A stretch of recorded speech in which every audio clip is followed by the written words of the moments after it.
I heard a rumor, Mr. Chambers, a long time ago Yes. that you taught Michael Jackson how to moonwalk, man. Yeah.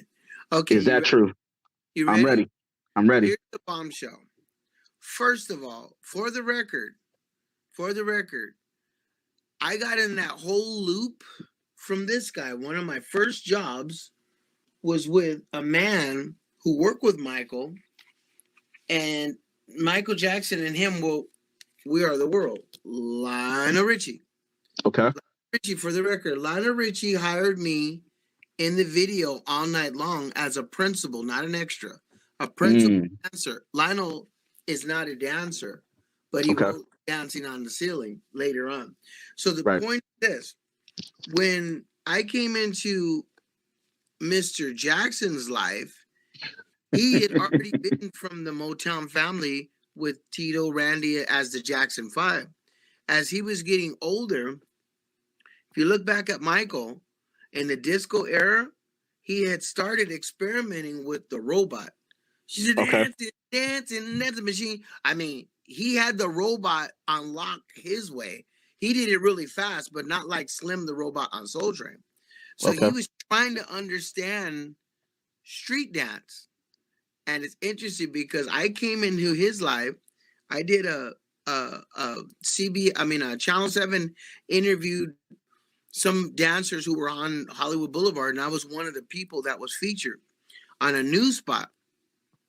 This is before I had an agent and before I actually got hired with Lionel. All these things were happening like the same year. It was like, boom, all this stuff was happening. So I got featured on a Channel 7. Paul Moyer from Channel 7 News featured a segment on street dancing. And I was in Hollywood Boulevard. There were only... Everybody back then, all the dancers were known for signature movements. My signature movement was not the moonwalk, but I had a backslide moonwalking combo. So the thing is, I could go backwards and slide, but then I didn't stop.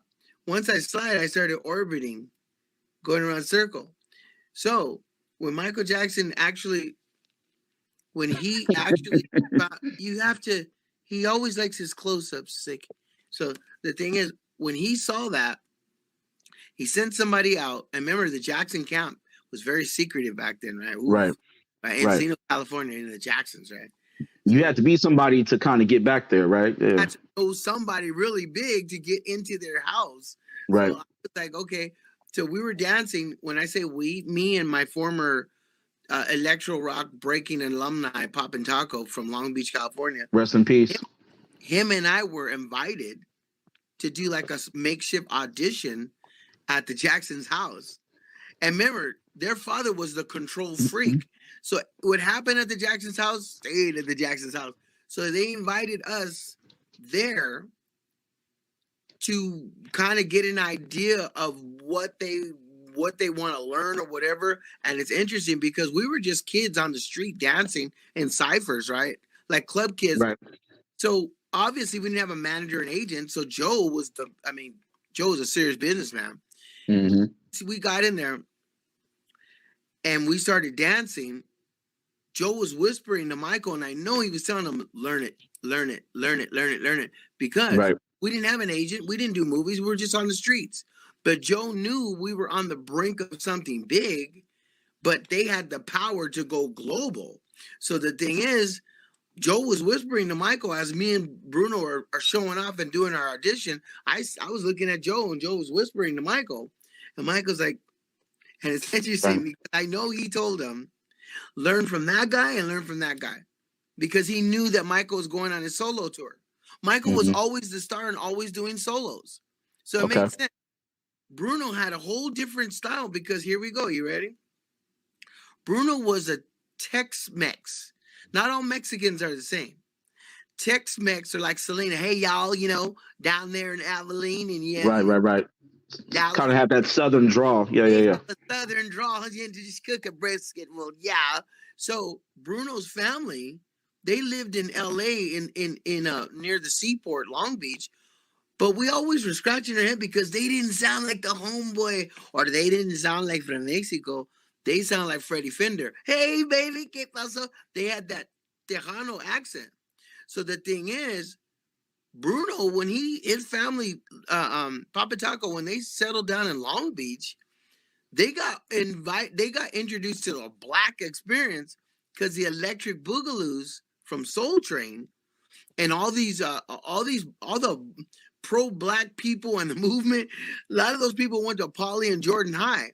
So when they came and they settled down, they had doo-doo braids and chitlins and fat, but they were like, whoa, okay. They were the only Mexican family, Tejanos, that were around a whole bunch of serious Southern blacks. So Right. the Soul Train people who were the dancers, the property was cheap, the rent was cheap. So a lot of blacks moved down to that area because not only was the seaport booming, and the industry with the longshoremen and stuff, but it was a better way of life by the beach. So the thing is, those Northern California guys came down here, but they brought their culture. So Bruno got a chance to actually be an understudy student of the Electric Boogaloos from Fresno. So when the Fresno people started seeing that the dance craze was happening, Bruno started getting even more different styles, popping, robot, da-da-da-da. So Michael Jackson was very smart because when we went to his house, he didn't have to go to Compton. He didn't have to go to Watts. He didn't have to go to Crenshaw. Okay. All those different styles were brought to him because we all were influenced by each of those different cities with our style. Right. West Coast pop lock, California. So the thing we brought the funk straight to his house. And it's interesting because Bruno was 5 years older than me. So he had more knowledge in the popping arts than me. He was a master. I was a little master. Even Bruce Lee, if people looked at Bruce Lee's story, Bruce Lee was a master at a young age. Right. He was a master already, and then he learned other stuff, but he was already a master. So in the dance world, I was a master of my style because I animated. My animation style was what I had on lock with my gliding and my animation. But people always said I look like a claymation stop motion character. So my liquid animation was my style. But Bruno was the Boogaloo, the Sam, the Boogaloo style, obviously, which was featured in Captain EO and Smooth Criminal. So what I'm getting at, this guy, he's smart because he had two masters of the dance, and it shows in his style. By the time both of us sessioned with Michael, everybody that knew anything about dance can say, okay, that's Shrimp. That's how people actually saw our movements through him. Right. I loved it because you could say this, which for years we heard this because we were from the ghetto and the kids. We didn't have a manager or an agent.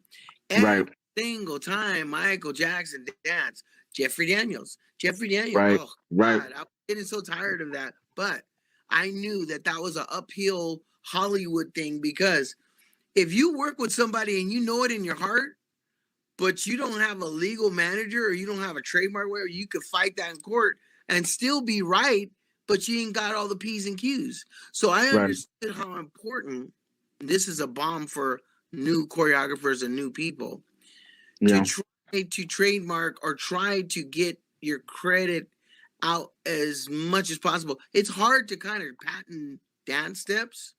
Yeah, for sure. Working relationship with an artist that big, you got to have somebody saying, okay, at least can we document that I worked with you, or can you put me somewhere in the credit? Because that artist is going to go make millions, but you'll be able to open up a dance school or be able to get hired as a choreographer or a production consultant because your resume says that you did it and it was documented. Yo, it's Mickey Fax, founder of Pendulum Inc., Long Live Lyricism, and right now you're tuned in to the Fourth Round Podcast. Crazy. Trust me, you want to be here.